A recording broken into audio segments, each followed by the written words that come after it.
মুসা আলাইহিস সালামের পায়ে একবার একটা লাল পোকা কামড় দিয়েছে, লাল পিঁপড়া। তো উনি রেগে মেগে পাশি দেখে লাল পিঁপড়ার বাসা, পা দিয়ে ডলে মুছে সবগুলো পিঁপড়া মেরে ফেলছে।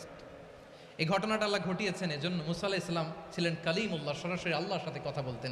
তিনি আল্লাহকে জিজ্ঞেস করেছিলেন, আল্লাহ তুমি যখন কোনো জনপদে আযাব পাঠাও, শাস্তি দাও, ওখানকার শুধু জালেমরাই তো মরে না, ভালো মানুষগুলাও মরে, তো আযাব দিবা মুশরিকদের উপর দিবা, অবাধ্যদের উপর দিবা, ভালো মানুষগুলারে মারো কেন?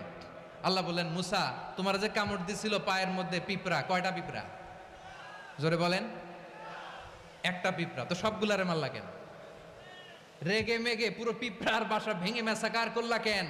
এই মুসা, আমি যখন অ্যাকশনে যাই, আমি যখন শাস্তি দেই, তখন এত বাস বিচার করা হয় না, বাস বিচার করা যায় না। যখন অ্যাকশনে যাওয়া হয়, ওইটা ডাইরেক্ট অ্যাকশন হয়ে যায়। চিল্লায় বলো ঠিক কি না?